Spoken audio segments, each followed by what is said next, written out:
Gluconeogénesis. En el caso de la gluconeogénesis básicamente va a ser definida como la síntesis de glucosa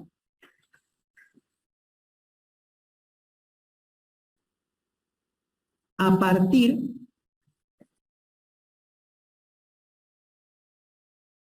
de compuestos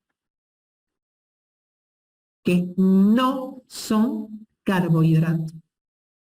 Ah, caray, ¿cómo es esto? Ah, mire, glucosa, nuevo, génesis. ¿Y de dónde voy a convertir entonces glucosa? O sea, ¿cuáles son los compuestos que me van a permitir a mí obtener glucosa? Ah, ahí está, vean la imagen. Yo puedo convertir glucosa a partir del glicerol, que es el alcohol que forma parte de los triglicéridos, como vamos a ver ahora en metabolismo de lípidos. Puedo, de algunos aminoácidos, no todos los aminoácidos participan en la formación de glucosa, no todos los aminoácidos son gluconeogénicos.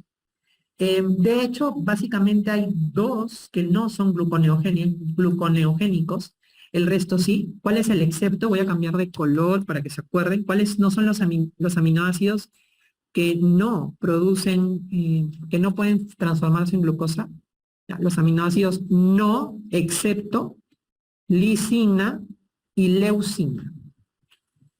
El resto de aminoácidos pueden convertirse en glucosa.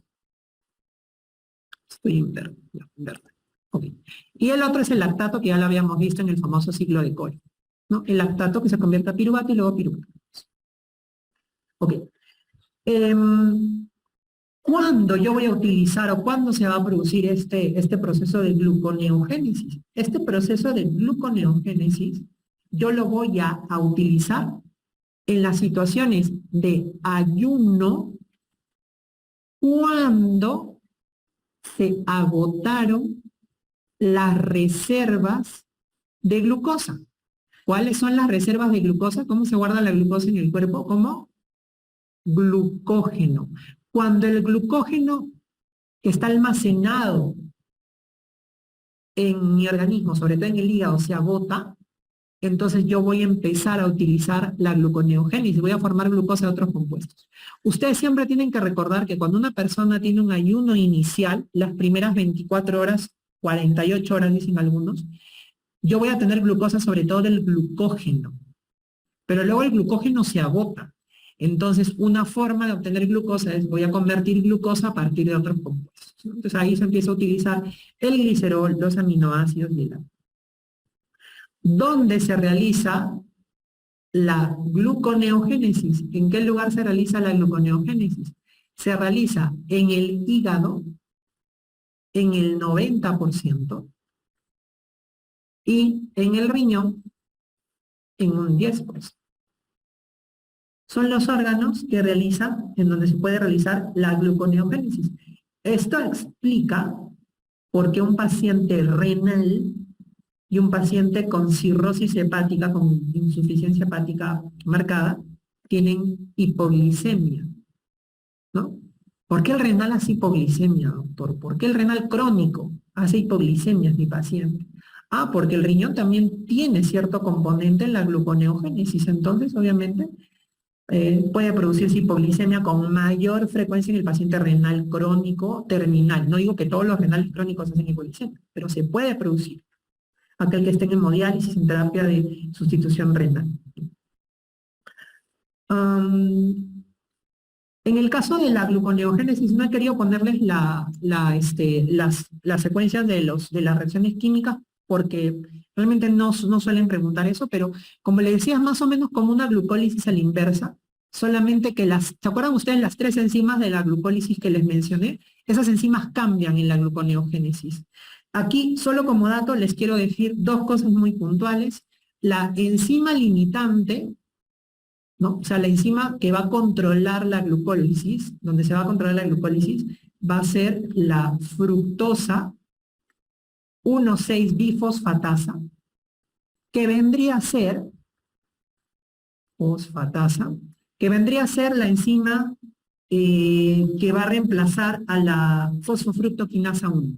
En la glucólisis había fosfofructoquinasa 1, en la gluconeogénesis la fructosa 1,6 bisfosfatasa.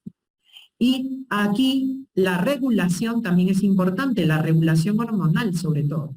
Entonces aquí igual, siempre vamos a encontrar estas amigas hormonas metidas en el metabolismo de los carbohidratos, insulina y glucagón. En este caso, la insulina inhibe la gluconeogénesis y el glucagón estimula la gluconeogénesis. Lo contrario a la glucólisis, porque la glucólisis es al revés, ¿no? Entonces eso para que ustedes recuerden, porque eso también es importante cuando veamos la parte de diabetes. Vamos a pasar con el metabolismo del glucógeno. El glucógeno, como ya les había dicho, es la forma de reserva de la glucosa, ¿no? Cómo nosotros almacenamos la glucosa. Generalmente el glucógeno, como les había comentado en la lámina anterior, va a ser de reserva preferentemente durante las primeras 24 a 48 horas, ¿no?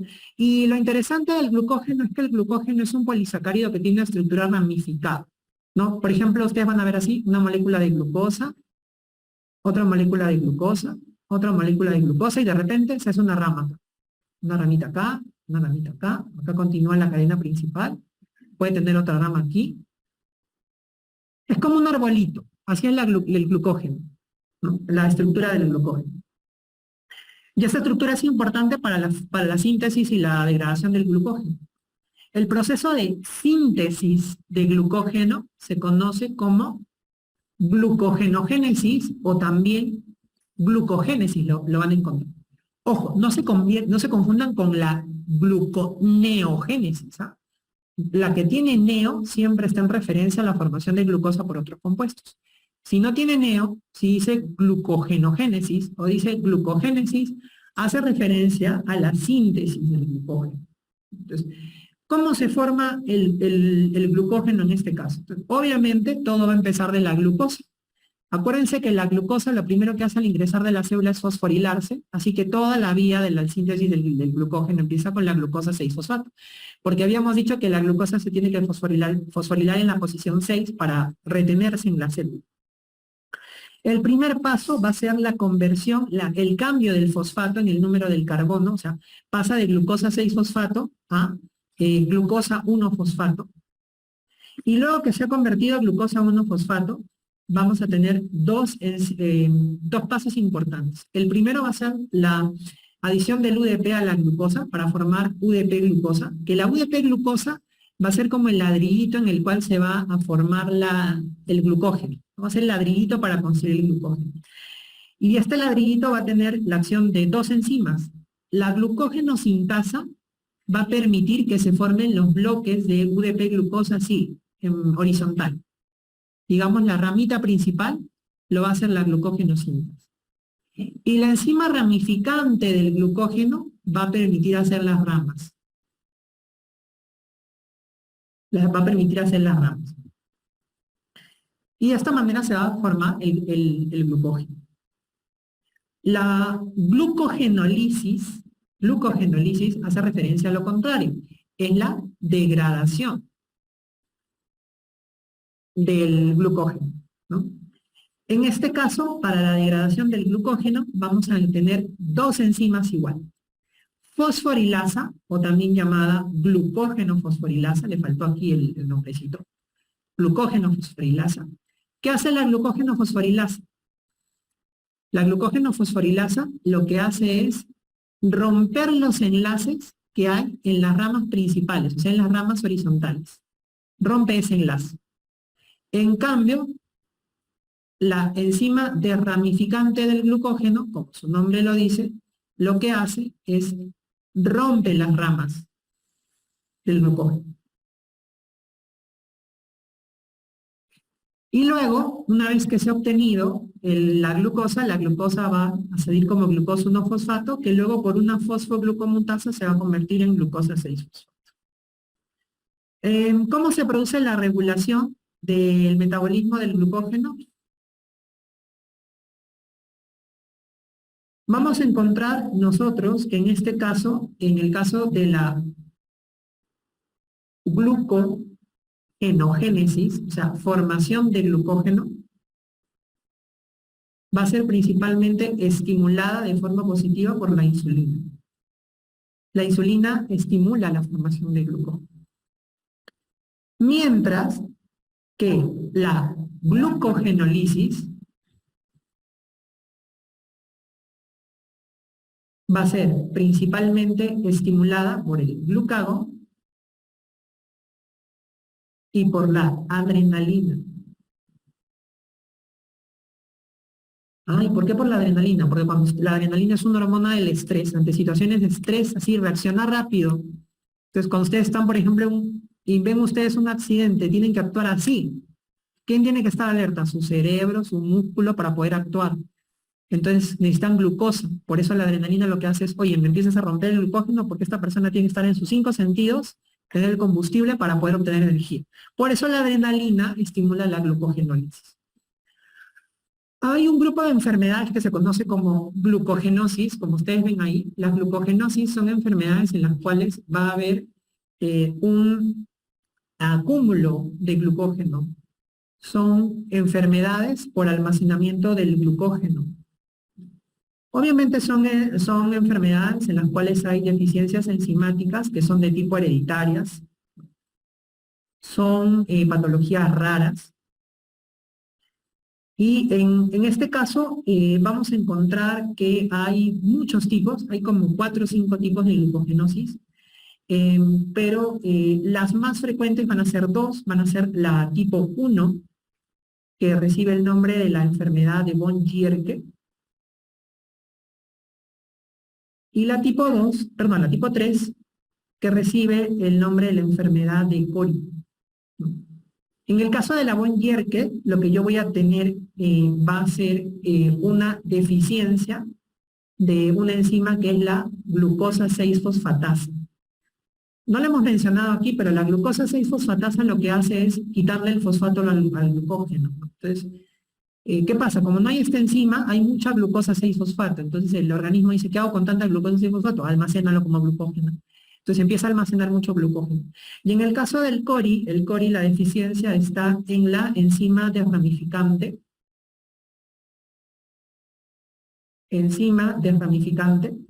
No hay enzima desramificante, no se rompe el glucógeno, entonces el glucógeno se empieza a almacenar. ¿Cuáles son las características clínicas que se presentan en una glucogenosis? ¿Cuáles, digamos, dirían son las características que van a pensar en un paciente robot? Vamos a encontrar hepatomegalia, vamos a encontrar cardiomegalia.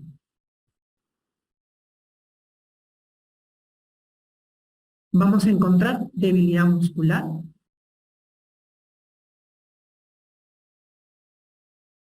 ¿Por qué? Porque el glucógeno se encuentra sobre todo ¿en dónde? El glucógeno se encuentra sobre todo en el hígado y el tejido muscular. Entonces, por eso hay hepatomegalia y hay debilidad muscular y cardiomegalia.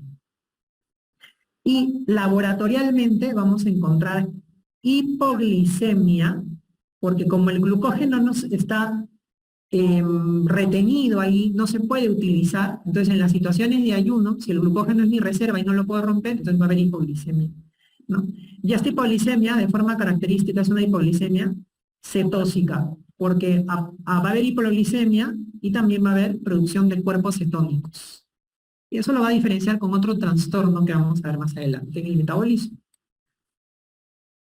Para ir terminando con esta primera parte, rápidamente, vía de las pentosas. La vía de las pentosas es aquella en la cual voy a poder convertir la glucosa que es una hexosa, a ribosa, que la ribosa es una pentosa que se utiliza para la formación de nucleótidos.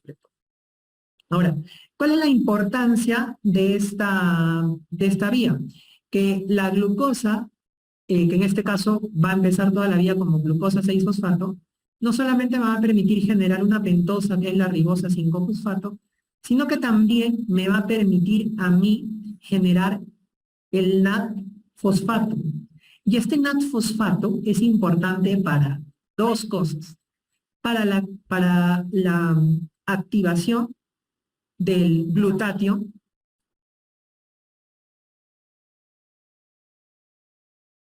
y para la síntesis o biosíntesis de lípidos, ácidos grasos y esteroides. Entonces, esta vía no solamente me permite formar pentosas, que es la ribosa, sino también me permite formar el NAT-fosfato, que el NAT-fosfato permite activar, formar glutatión y permite o va a participar en la síntesis de los lípidos. Esta vía de las pentosas, como ustedes ven, va a tener dos fases, va a tener una fase oxidativa y una fase no oxidativa. La fase oxidativa básicamente va a ser hasta aquí, hasta la formación de la ribulosa 5-fosfato. La ribulosa 5-fosfato vendría a ser como el precursor de la ribosa 5-fosfato y de otras pentosas. Entonces, hasta ahí se considera fase oxidativa. La fase no oxidativa vendría a ser cuando se forma ribosa 5-fosfato o cuando la ribulosa forma otro tipo de azúcares. Se pueden formar otro tipo de pentosas o se puede formar también tetrosas, triosas. Pero en este caso, digamos que la parte más importante es la formación de la ribosa, ¿no? En este caso, con la vía de las pentosas, es importante básicamente por una patología, que es el déficit de glucosa 6-fosfato deshidrogenasa. ¿Qué cosa es la glucosa 6-fosfato deshidrogenasa? La glucosa 6-fosfato deshidrogenasa, ¿no? Actúa a este nivel. Es la enzima que permite que la glucosa 6-fosfato pase a 6-fosfogluconato, con generación de NAT fosfatado, que ese NAT fosfatado va a permitir la formación del glutatión. ¿Y por qué es importante el glutatión? Porque el glutatión, y lo voy a poner acá, es un antioxidante. ¿Y antioxidante de qué? Principalmente, ¿de qué tejido, de qué órgano? De los eritrocitos. Entonces, ¿qué sucede si no hay glucosa 6-fosfato deshidrogenasa?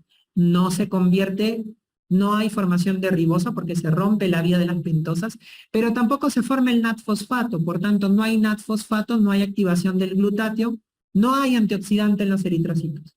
¿Qué pasa? Como no hay antioxidante en los eritrocitos, entonces, ¿qué es lo que sucede? El eritrocito se puede lisar, se puede producir hemólisis del eritrocito, mejor dicho, ruptura del eritrocito, la hemólisis, que básicamente se va a producir cuando el eritrocito esté expuesto hacia ciertas sustancias que pueden generar la formación de radicales libres.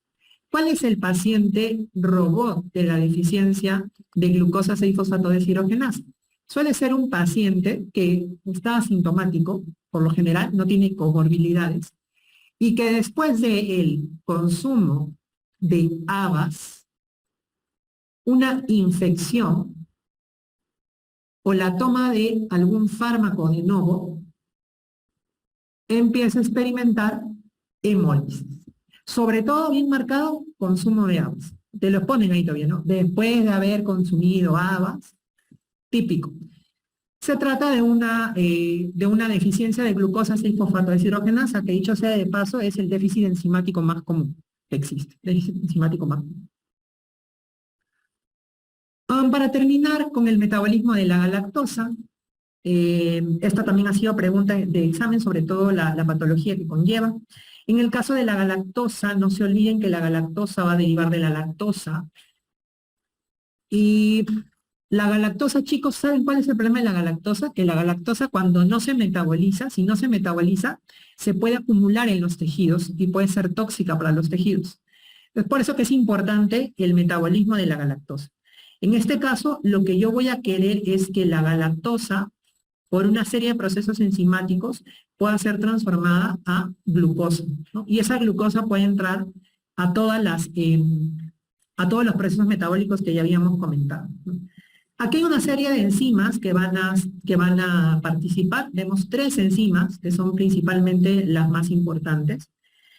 Y dentro de estas enzimas, la enzima que va a ser importantísima en este caso y se va a comportar como una enzima limitante va a ser esta de aquí, que permite el paso de la galactosa 1-fosfato a glucosa 1-fosfato, que es la GAL. Esta es la famosa galactosa 1-fosfato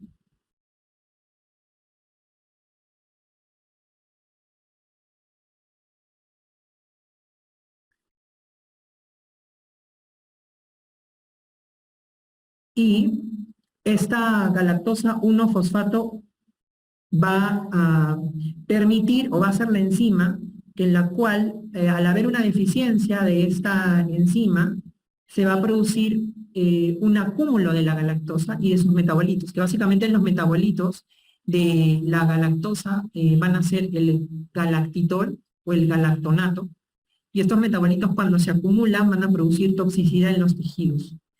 La galactosemia, básicamente la más común va a ser la galactosemia clásica, y en este caso dentro de las características que ustedes van a encontrar en el paciente robot de la galactosemia, va a ser un paciente que va a tener síntomas gastrointestinales, va a tener náuseas y vómitos, va a tener diarrea, puede haber compromiso hepático por el acúmulo de la galactosa, puede haber hepatomegalia.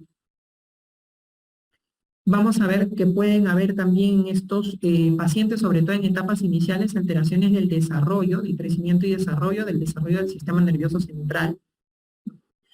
Y vamos a encontrar también algo característico del acúmulo de la galactosa, que son las cataratas. Se va a producir por acúmulo de galactosa en el cristalino cataratas.